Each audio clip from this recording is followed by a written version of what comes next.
Welcome back to What's Arty Noobs with General Disturbance. This is a Matilda 2, not the Matilda 1, no, that's a tank that's not in the game. The Matilda 2 is the tier 4 British medium tank. It's located on the south dawn of Cliff, and this one is under the command of ProvoBob. Yes, it's the gentleman who's an Aussie. Yep, that's why there's a kangaroo on the side of his turret, and he's playing with a lot of bots.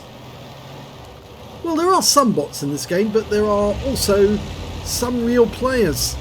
And that's why I've left the names up on the headers on either side so you can see which ones are bots and which ones are not. Okay, the Matilda. He's playing with the 2-pounder gun, the squeeze bore. It's capable of 55 hit points of damage alpha, penetrating 121mm with the standard ammo, and with the APCR that goes up to 145mm. It says 40mm, that's the 2-pounder, but it actually squeezes the round, the slug, into a 30mm round, coming out at tremendous velocity, over 1300 feet per second, and as a result, or is that meters per second, it's actually able to penetrate the strongest armour. Trying to get a shot on an M3 Stuart up on the hill. That's quite a long distance away. I'm afraid he just didn't have the angle to shoot at him. Now the squeeze bore rounds will actually go through the armour of a KV-1 like a knife through butter. They really are that effective. It's a tiny shell because it's actually only coming out 3 centimeters when it comes out the end of the barrel, but it's going at such speed that it just punches its way straight through and does a lot of damage on the way. That's why it's 55 hit points. He's now fighting it out with an SU-85B with an 85mm gun, potentially, and he's managed to duck 2 shots so far. And he's just tearing that guy apart.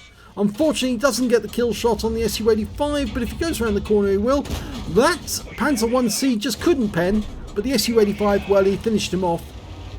He has taken a little damage. 1 round from the SU-85B did pen, but he's actually getting loads of shots from that Panzer 2G, and that's the 20cm cannon that guy's got.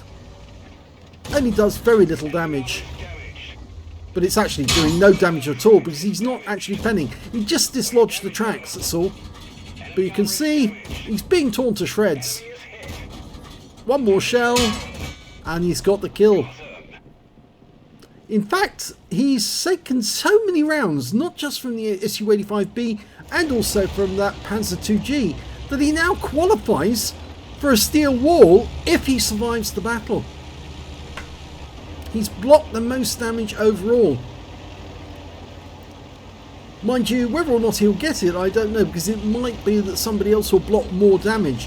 But a lot of those shots actually hit the front of the vehicle and just didn't pen. You can see all those green marks, those are all the shots that actually went into the vehicle but didn't get through.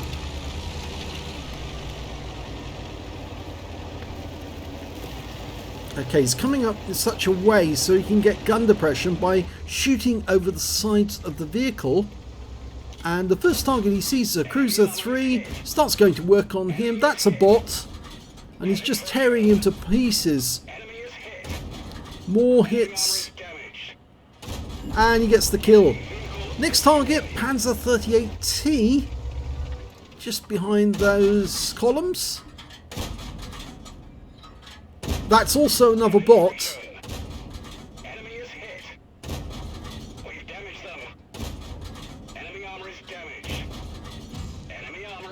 Yes, he just can't pen. He cannot pen ProvoBob at all, and he's a goner.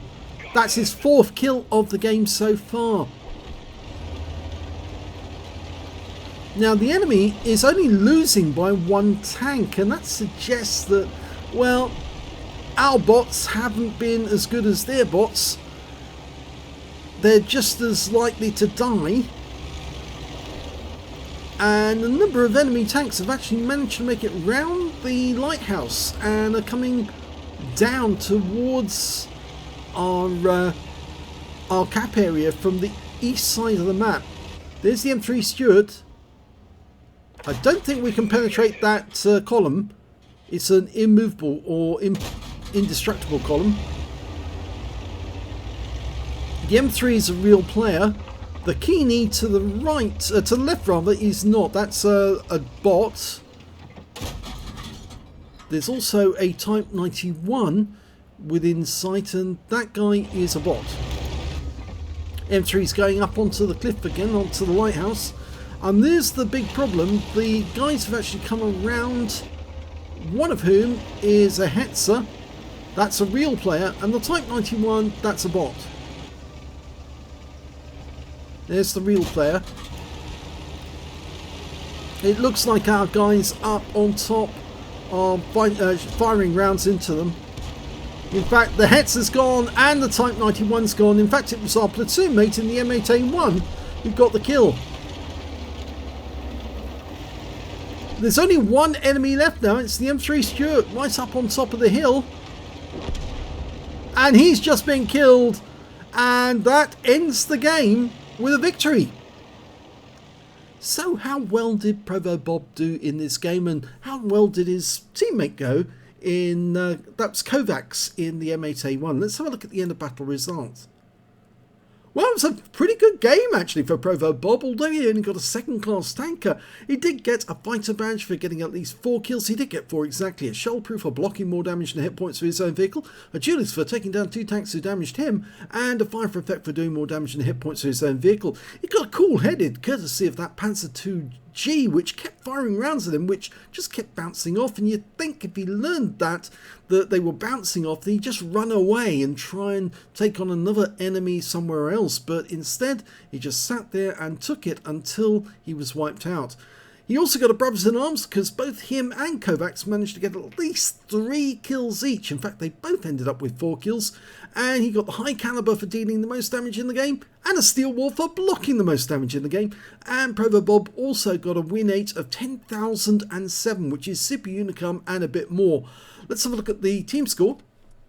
Well, he was right at the top of the table with 1,542 hit points of damage, but you would be surprised that the M3 Stuart, which was a live player, got 1,511. Not that far behind. Yes, only 31 hit points in it on that one.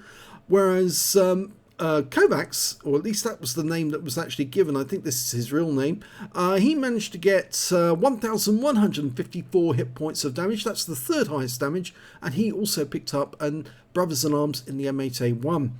When it came to kills, it was Kovacs and ProvoBob, or XSSDHR. Both got 4 kills. 3 kills goes to the Hetzer and the M3 Stuart.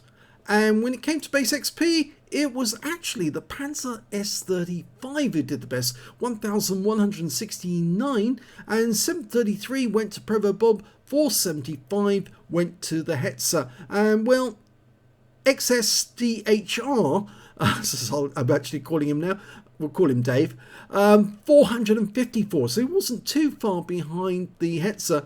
But yes, I think actually he sort of like finished off tanks which had already been fairly well beaten up. But yes, that's nothing wrong with that. If you take a tank out of the game, it's a gun out of the game, and you help the teams to win. So let's have a look at detail. ProvoBob fired 42 rounds in that game, got 31 direct hits and 30 penetrations, damage of 1,542 hit points, all of it at close range. He received 62 hits from the enemy, one of which penetrated. That was the shot from the Su-85B, and 61 non-penetrations. Most of those actually came from the Panzer II-G, who was desperate to try and penetrate him but just couldn't. 881 hit points of damage blocked by armour, 2 enemy vehicles spotted, 4 enemy vehicles damaged and killed, and 40 hit points of damage resistance. On a premium count, ProvoBob earned 28,281 credits, got 50,000 for completing the mission events, brought up a total of 78,281 credits, and after repair and ammunition from Respawn, he didn't fire that many rounds, but they are very inexpensive. He still made a whopping great profit of 76,011 credits. He picked up 1,099 XP, times 5 for the first victory on this occasion, picked up the same from Personal Reserve and took away 6,597 experience points altogether. So not a bad game for the Matilda 2 on Cliff. In fact, quite a nice selection of medals there. Not bad action by Kovacs as well, the M8A1, Dave, for picking off 4 kills in such a short period of time as well. So, if you enjoyed this replay, please give this video a like and do subscribe to our channel, and thanks for watching.